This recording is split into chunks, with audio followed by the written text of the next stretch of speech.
Kasi nakita namin from the first time na nakita namin kayo on screen, talagang nakita namin yung chemistry niyong dalawa. Tanong lang namin dito sa season 2, ano na ba yung na-develop sa inyong dalawa bilang love team, di ba?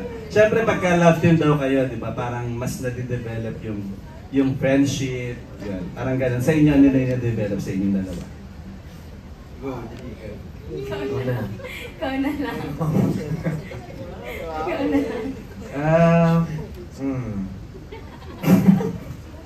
Paano ba? I guess, you know, ako personally nung nalaman ko may season 2, I think, pumatak sa isip ko na obviously magde-develop yung story ni Jigs and Hope. And it was important na maipakita yun through our performance, I guess. And I guess we were able to work on that. When we were shooting kasi, season 2 ang daming mga love team, kilig-kilig moments, mga rom-com moments, I guess. And di namin napag-usapan kung paano i-execute yun eh. Actually, before season 1 pa po kasi friends na talaga kami ni Harvey. Like, we're in the same friend group. So parang sa season 1, wala na talaga kami ilang. So, the chemistry doing the show, nandun na po talaga siya. And I'd say, ayoko na mag-lie. Siguro in a way, parang may mga times na nadadala rin kami sa eksena. Mas naging comfortable po kami sa friendship namin, lalo na ngayon. Okay, sa paki-elaborate lang yung nadadala kayo sa eksena. Parang... Hindi, parang may mga times kasi na hindi na namin siya pinapag-usapan. Like, it just flows naturally kung paano namin gagawin yung scene. Tsaka when you do a scene like that na kilig-kilig talaga, with a scene partner, hindi mo naman ma-fake yung, kasi makikita yun sa lente. So as much as possible, you really have to, I guess, dive into the scene. Tapos bigay lang talaga really, paano ba? I guess what Harvey is saying, parang, it's important to connect also in real life para mapakita niya talaga sa screen kung ano yung dapat ibigay sa eksena po. Thank you. Looking forward din sa mga eksena na yan. Thank you po. Abangan ng mga tao. Sana nga after Summers, mas marami pang project sila, no? Kasi talagang bagay na bagay kayo on screen. Thank you. Thank you po. Yung second question ko, tanong ko lang kung sino dito yung mga first time na nagkaroon ng project on Summers. Pwedeng pakataas lang po yung cop. Naging game show, ano? Game show. Sino yun yung first, ano? Yeah. Tanong ko lang kasi after, ibig sabihin, because of the success of the Summers 1, talagang kinagat ng tao, di ba? Dahil maganda at napansin yung mga acting ninyo. Kaya personally, lalo na yung mga first project to, ano yung nabago sa inyo after doing the first season, di ba? At ano pa yung mga challenges that you're going to encounter dito pa sa second season ng Summers? Anyone can answer. Ayan, siyan. Ayan po, since first ko po itong Zoomers, personally, yung mga nabago po, of course, mas nakilala po ako ng mga tao and hindi lang ako ina-identify as kapatid ni Eric Santos.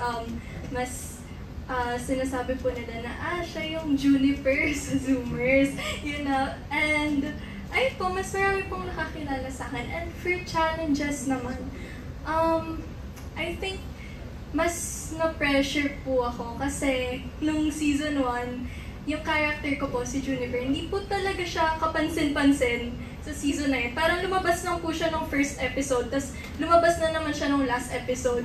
Yun lang, nag-hi lang siya kay Tanya, yun lang po yung character ko nun. And then this season naman, ayun po, nalaman ko na po yung backstory ni Juniper, may ganito pala siyang pinanghuhugutan. So, ayun po, challenge po yun na kailangan pong i-internalize ko yun and isa puso na ganito si Juniper, so kailangan mabago ko na yung parang kung ano ba yung tingin ko kay Juniper before nung season 1 na tahimik lang. So ayun, pero this season, ayun, medyo mysterious pa rin naman si Juniper na bestie ni Tanya. Ayun po. Sino pa po? For me naman po, the difference from season 1 and season 2, I can say, mas more depth din si Tanya sa season 2 kasi we saw her in the first season as vlogger lang, super energetic. Pero sa season 2, doon na makita na yung tunay na sarili niya. So, I had to show na kahit bubbly siya, energetic, influencer, sa friends niya, alam nila lahat na she can be mahinhin, shy. And then also sa love triangle namin, I had to build more emotion. Sa two girls, I had to parang build how would I approach both of them in character as Tanya. Paano ba ako interact with their character. So yun, nahirapan ako kasi, di ba, one is my best friend, one is my ex-fling. So, syempre, I had to build up that emotion kung paano po sila ma-treat yung both na, syempre, mahal ko yung dalawa. Hindi na ako makapaniwala.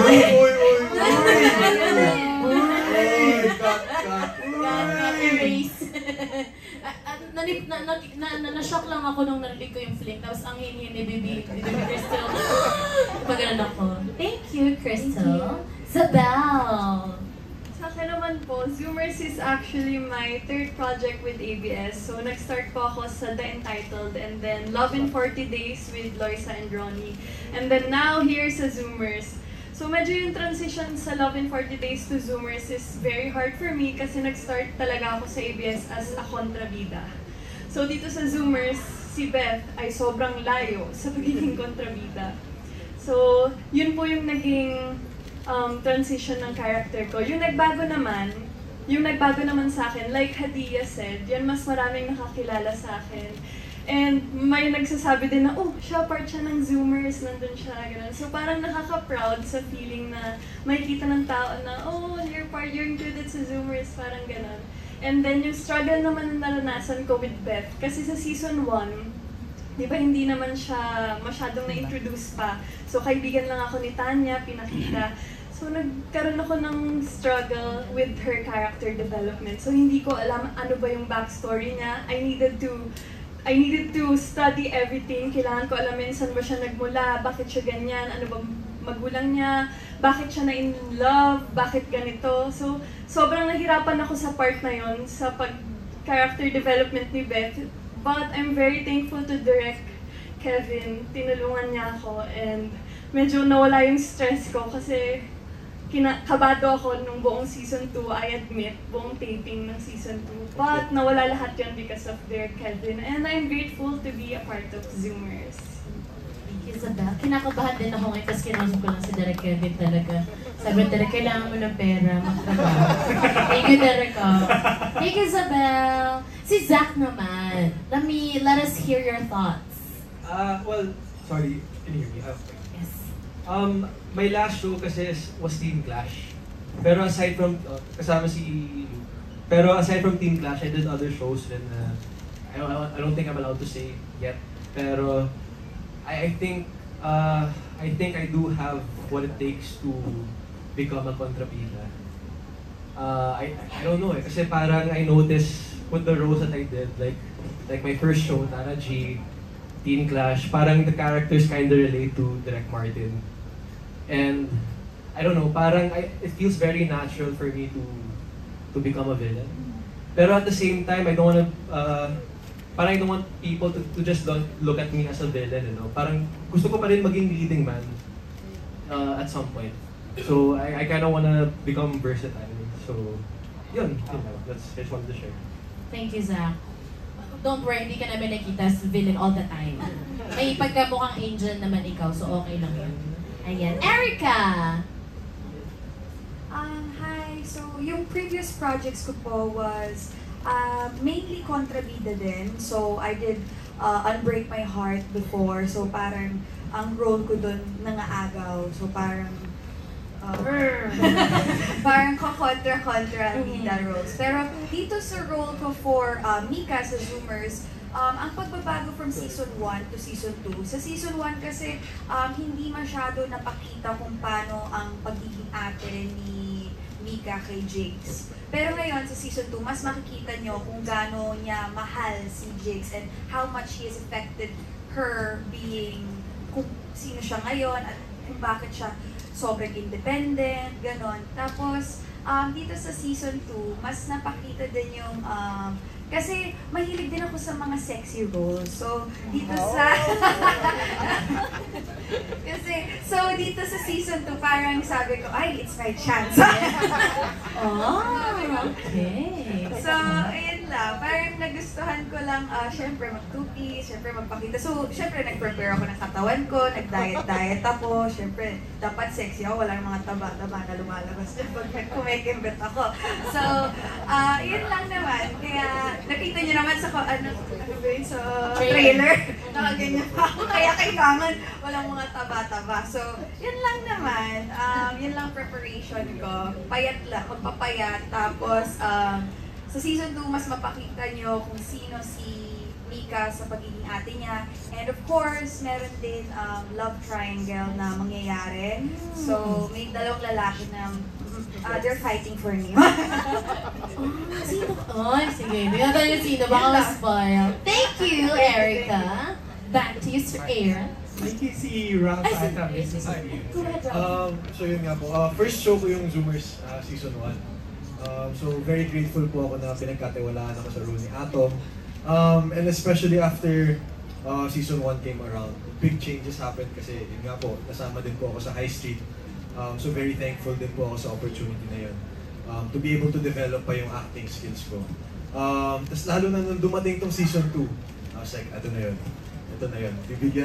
Bibigay ko na talaga lahat kasi unang-una may basis na ako on sino yung character ko, sino si Atom, anong relationship niya with each and every one of the characters. And really, just to be able to flesh out who he is as a person and who I am as an actor. So, yun nga. Very enjoy. So, Who are you? you'll find out soon. Thank you, Ralph. Sir Aaron, back Yes, to you. Nikki, our next set of questions will come from GP Anarcon of Freebie Manila.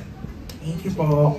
Hello po, good afternoon and congratulations. First question for Directed. Tuloy ko lang yung, ano tawag dito, yung question about yung pag-evolve ng actors na napili ninyo. So, ngayon ba direct, may nakikita namin kayong parang mga changes on how they approach acting or mga nagbagong ugali. Charot. Not naman for the worst, no? Hopefully for the better. Pero like, yung mga changes na nakita nyo aside from yun nga, yung pag-approach nila sa characters nila. Like, character-wise, sobrang nag-improve ba? Yeah, of course, ano naman ako, nasa pre-prod lang ako and nakikita ko lang sa post-prod lang din yung mga improvements nila. But like for example, si Harvey, we know him as an indie actor. He was part of Going Bulilit, right? And then naging independent actor siya with Blue Room. And then ngayon, kumbaga, ito pinakilala ulit namin siya as a teen heartthrob or our young heartthrob. So, I think yung pinaka gusto ko kay Harvey dito is basically, and syempre si Riza naman, ang simula sa isang afternoon soap opera, di ba? So parang, kumbaga drama, very emotional scenes. So kumbaga, kayang-kaya nila yung mga drama at emotional scenes. Wala akong question doon, kaya nga sila yung nakuha as leads. Pero ang nakikita kong improvement sa season 2 is, sumabay na rin sila sa mga kilig-kilig. so marunong na yung lightness, kasi syempre yung age nila, hindi naman pwedeng drama lang lahat. Kasi kung drama lang, talagang isusugal ko sila, talagang manglalamon sila. Pero for this genre, na kailangan rin ng sweet scenes, ng kilig moments, na actually akala ng mga tao madali yun, pero mahirap yun talaga pag wala kayong connection ng partner mo at chemistry. Pero because they're good actors, at inahin sila yung interpersonal relationships nila. In other words, nakuha yung kilig moments na hinahanap namin creatives for the characters of Jigs and Hope. Same way with the rest. Like for example, for season 2, ang character naman ni Atom, ni Ralph, ay magkakaroon ng love team. And sabi nga ni Ralph, di ba, first serye niya, first show niya to, and then sa High Street din, drama rin naman yung High Street, although hindi talaga siya parang teeny bopper, youth-oriented series. And right now, at si Beth, sabi ni Beth, kontrabida siya ni Loisa sa Love in 40 Days, sila yung love team sa season 2 na to ngayon eh. So they also have to like parang kailangan explore yung personal relationships nila para magampanan nila yung role sila. So kumbaga, Jimps, kumbaga wala akong masabi sa dramatic powers nila. But, you know, this is a youth-oriented series also, and there are light moments, there are scenes about friendship, about love. Meron kaming queer GL love story na sobra ring nagte-trending at nagwa-viral. Gusto yung mga episodes na may GL, matataas din yung views nun. So I'm very happy also na very open sina Kay, sina Danny, sina Crystal, and si Juniper. I mean, this is their first show, and usually pag nagbaguhan ka, ayaw mong tumanggap ng mga queer-related characters, but they're so brave to accept roles na gano'n. May mga kissing scenes, gano'n. Na, di ba, yung parang, wala kayong problema sa mga swimsuit. Natatawa lang tayo kasi sabi ni Eric, mas sexy ako, swimsuit ako. Pero ang totoo, mahirap din sa mga baguhan. Pag mga baguhan, ayaw mag-swimsuit. Ayaw ng mga love scenes, ayaw ng mga kissing scenes. Pero ginawa nila, not because gusto nila magpa-sexy, but because the story requires for it. Importante siya para sa kwento. So yun yung na-appreciate ko talaga. May appreciation na sila sa craft, and I'm sure Direk Kevin also saw it. So yun, James.